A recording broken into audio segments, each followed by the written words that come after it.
Hello दोस्तों, welcome to my channel. इस video में हम बात करेंगे एक्सेल की शॉर्टकट कीज़ के बारे में। दोस्तों, जो हमारे अल्फ़ाबेट्स होते हैं ए टू जेड, अगर हम उन्हें कंट्रोल की के साथ प्रेस करें तो एक्सेल में उससे क्या एक्शन परफॉर्म होता है, इस वीडियो में मैं आपको बताऊंगा। तो आइए शुरू करते हैं।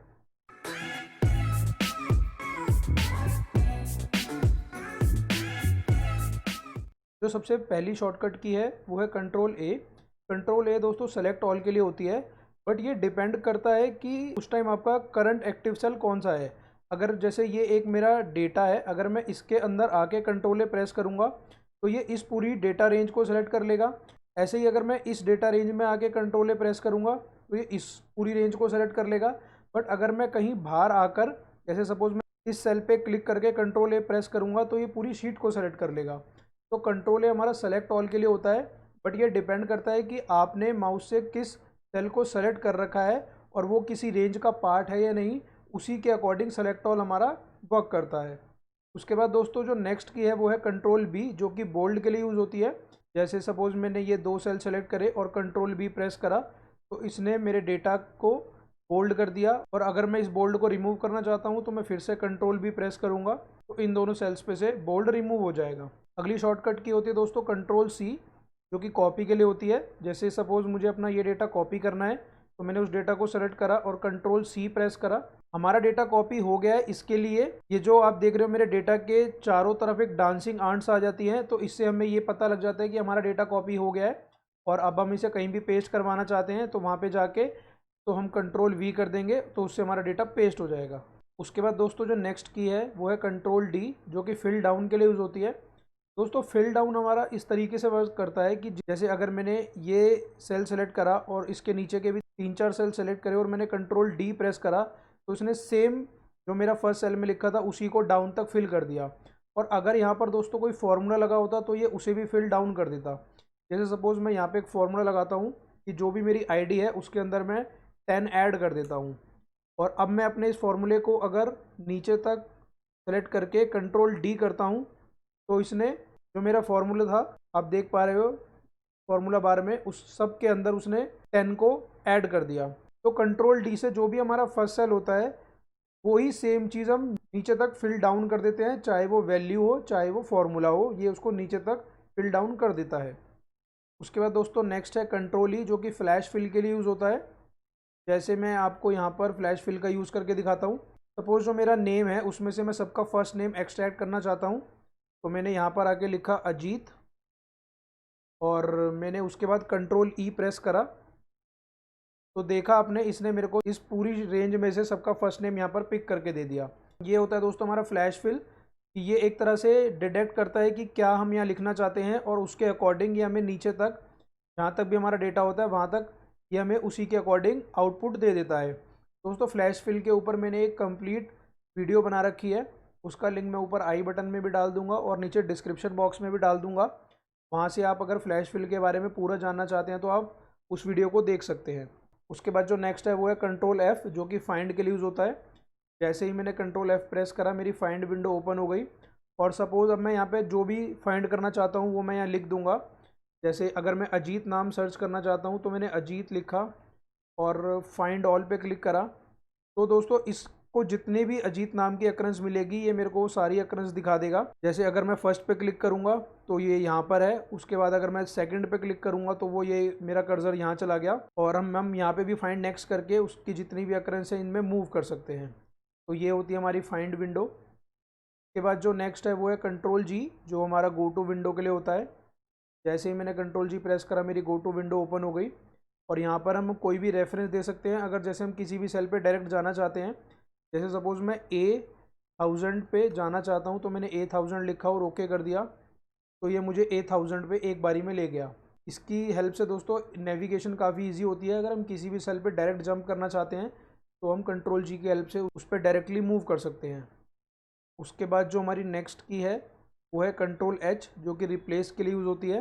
ये मैंने कंट्रोल एच प्रेस करा तो मेरी रिप्लेस विंडो ओपन हो गई। तो यहाँ पे हम फर्स्ट में दोस्तों हम वो लिखते हैं जो हम फाइंड करना चाहते हैं। जैसे सपोज़ मैं अजीत फाइंड करना चाहता हूँ और मैं रिप्लेस विद, मैं अजीत को किस नाम से रिप्लेस करना चाहता हूँ, जैसे सपोज़ मैं इसको अंकित नाम से रिप्लेस करना चाहता हूँ। अगर मैं इसकी जितनी अकरेंस है सबको एक बारी में रिप्लेस करना चाहता हूँ तो मैं रिप्लेस ऑल पे क्लिक कर दूंगा, और अगर मैं इसकी सिंगल अकरेंस को रिप्लेस करना चाहता हूँ तो मैं रिप्लेस पे एक एक करके क्लिक करूँगा। जैसे अभी इस शीट में अजीत की 2 अकरेंस हैं, तो मैंने अगर रिप्लेस ऑल पे क्लिक करा तो यहाँ लिखा भी आ गया all done we made 2 replacements. तो यहाँ पर अजीत लिखा था और यहाँ पर भी अजीत लिखा था, जो कि दोनों अब अंकित नाम से रिप्लेस हो गए। तो ये थी हमारी कंट्रोल एच की, जो कि रिप्लेस के लिए यूज़ होती है। उसके बाद है कंट्रोल आई, जो कि इटैलिक्स के लिए यूज़ होता है। जैसे मैंने ये 2 सेल सेलेक्ट करे और कंट्रोल आई प्रेस करा, तो जो मेरा टेक्स्ट था उसको टिल्ड कर दिया, यानी उसे इटैलिक फॉर्मेट में ले आया। और मैं अगर इस इटैलिक फॉर्मेट को रिमूव करना चाहता हूँ तो मैंने दोबारा से कंट्रोल आई प्रेस करा और इसने मेरे इटैलिक फॉर्मेट को रिमूव कर दिया। उसके बाद जो हमारी कंट्रोल जे की होती है, इस की का कोई शॉर्टकट नहीं होता, इसलिए मैंने इसे यहाँ ब्लैंक छोड़ा हुआ है। उसके बाद जो नेक्स्ट की है वो है कंट्रोल के, जो इंसर्ट हाइपरलिंक के लिए यूज़ होती है। मैंने इंसर्ट हाइपरलिंक वाला सेल सेलेक्ट करा और कंट्रोल के प्रेस करा, तो ये मेरी हाइपरलिंक की विंडो ओपन हो गई। तो यहाँ पर दोस्तों ये मेरे से पूछ रहा है कि मैं किस चीज़ का लिंक देना चाहता हूँ, तो मैंने place in this document select करा और मैं इस पर सपोज इस शीट 2 का लिंक देना चाहता हूँ, तो मैंने शीट 2 को सेलेक्ट करा और ओके कर दिया। ये ब्लू कलर का हो गया और इसके नीचे लाइन आ गई, यानी ये लिंक बन गया है। और जैसे ही अब मैं इस पर क्लिक करूँगा तो ये मुझे शीट 2 पे ले जाएगा। मैंने इस पर क्लिक करा और ये मुझे शीट 2 पे ले आया। तो इस तरीके से हम कंट्रोल के की हेल्प से हाइपरलिंक बना सकते हैं। उसके बाद जो नेक्स्ट की है वो है कंट्रोल एल। दोस्तों सपोज मैं अपनी इस डेटा रेंज को, इस रेंज को एक टेबल में कन्वर्ट करना चाहता हूं, तो मैंने उस रेंज को सेलेक्ट करा और कंट्रोल एल प्रेस करा, तो ये मेरी क्रिएट टेबल की विंडो ओपन हो गई। और जैसे ही मैं ओके करता हूँ तो ये अब एक ऑफिशियल टेबल में कन्वर्ट हो गई। और अभी जो इसका नाम है वो टेबल 1 है। मैं यहाँ से अपनी इस टेबल का नाम भी चेंज कर सकता हूँ। और दोस्तों जो हमारी कंट्रोल एल की होती है और जो कंट्रोल टी की होती है, ये दोनों सेम होती हैं क्रिएट टेबल क्रिएट करने के लिए। चाहे हम कंट्रोल एल प्रेस करें चाहे हम control T, same action perform होता है, हमारी टेबल क्रिएट हो जाती है। और अगर मैं इस टेबल को रिमूव करना चाहता हूँ तो मैं अपनी इस टेबल के किसी भी सेल पे आके इसको कन्वर्ट टू रेंज कर दूंगा और ये मुझे एक पॉपअप देगा, do you want to convert the table to a normal range. अगर मैं इसे येस कर दूंगा, अब ये मेरी टेबल रिमूव हो गई है और अब ये नॉर्मल एक रेंज बन गई है। उसके बाद हमारी की है कंट्रोल एम।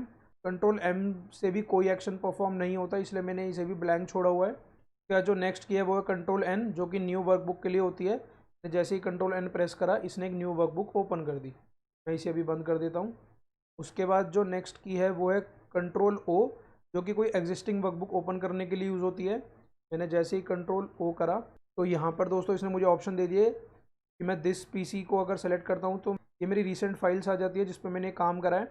और अगर सपोज मैं इन्हीं में से कोई शीट ओपन करना चाहता हूँ तो मैं जस्ट उस पर डबल क्लिक करूँगा और वो शीट ओपन हो जाएगी। तो कंट्रोल ओ से हम कोई भी एग्जिस्टिंग वर्कबुक ओपन कर सकते हैं। उसके बाद है दोस्तों कंट्रोल पी, जो कि प्रिंट के लिए होता है। मैंने जैसे ही कंट्रोल पी प्रेस करा ये मेरी प्रिंट की विंडो ओपन हो गई। यहाँ से हम अपने अकॉर्डिंग सेटिंग करके अपनी शीट का प्रिंट दे सकते हैं। अभी बैक बटन पे क्लिक कर देता हूँ। उसके बाद जो हमारी की है दोस्तों वो है कंट्रोल क्यू। कंट्रोल क्यू से भी दोस्तों कोई एक्शन परफॉर्म नहीं होता। हमारे टोटल अल्फ़ाबेट 26 होते हैं, उसमें से हमारी जो 3 की होती हैं जे, एम और क्यू, इनसे कोई भी एक्शन परफॉर्म नहीं होता अगर हम इन्हें कंट्रोल के साथ प्रेस करते हैं, इसीलिए मैंने इन तीनों को ब्लैंक छोड़ा हुआ है। उसके बाद जो नेक्स्ट की है वो है कंट्रोल आर।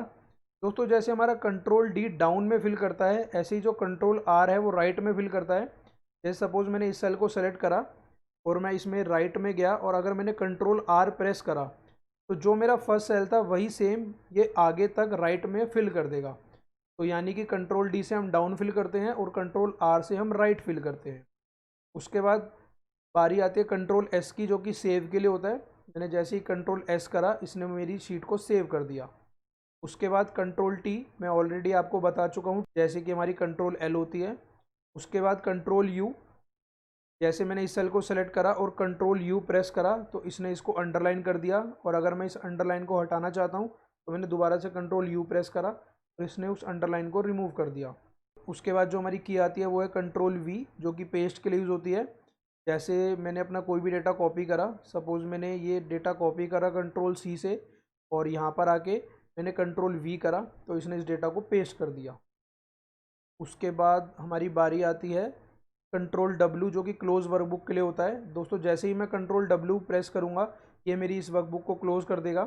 जैसे मैंने कंट्रोल डब्ल्यू प्रेस करा इसने मुझे इसको सेव करने का ऑप्शन दिया, क्योंकि मैंने इसमें काफ़ी सारे चेंजेस करे हैं। तो अगर मैं इस वर्कबुक को क्लोज़ करना चाहता हूँ तो मैं सेव पे क्लिक कर दूँगा तो ये सेव होके क्लोज़ हो जाएगी। बट अभी मैं इसे कैंसिल कर देता हूँ क्योंकि मैं अपनी वर्कबुक को क्लोज़ नहीं करना चाहता। उसके बाद जो हमारी की है वो है कंट्रोल एक्स, जो कि कट के लिए होती है। दोस्तों कॉपी में हमारा डेटा वहीं रहता है जहाँ से हमने कॉपी करा, बट अगर मैं अपने इस डेटा पे आके कंट्रोल एक्स करूँगा और फिर मैं यहाँ पर आके कंट्रोल वी करूँगा, तो यहाँ से वो डेटा रिमूव हो गया। यानी कंट्रोल एक्स से हम डेटा को कट करते हैं और कंट्रोल सी से हम जस्ट डेटा को कॉपी करते हैं। उसके बाद दोस्तों जो हमारी लास्ट की दो की हैं वो है कंट्रोल वाई और कंट्रोल जेड, जो कि अंडू और रीडो के लिए यूज़ होती हैं। पहले मैं आपको कंट्रोल जेड के बारे में बताता हूँ, जो कि अंडू होता है। जैसे अभी मैंने यहाँ पे कंट्रोल एक्स से मैं इस डेटा को यहाँ पर लेके आया था, अगर मैं कंट्रोल जेड करूँगा तो ये डेटा वापस चला गया। यानी कि जो भी मैंने एक्शन लास्ट परफॉर्म करा है, अगर मैं चाहता हूँ वो वापस हो जाए तो उसके लिए मैं कंट्रोल जेड करता हूँ। और अगर मैं चाहता हूँ वो एक्शन फिर से परफॉर्म हो जाए तो मैं जैसे ही मैं कंट्रोल वाई प्रेस करूँगा, ये डेटा दोबारा यहाँ पे आ गया। यानी जो हमारा कंट्रोल जेड होता है वो जो भी हमने लास्ट एक्शन परफॉर्म करा है उसे वापस ले लेता है, और जो हमारा कंट्रोल वाई होता है वो उस एक्शन को दोबारा से परफॉर्म कर देता है। तो ये थे दोस्तों हमारे control A to control Z सारे शॉर्टकट, जिसमें हमारे 26 अल्फ़ाबेट्स में से 3 के शॉर्टकट्स अवेलेबल नहीं है और बाकी 23 कीज़ के शॉर्टकट अवेलेबल हैं अगर हम उन्हें कंट्रोल के साथ प्रेस करते हैं।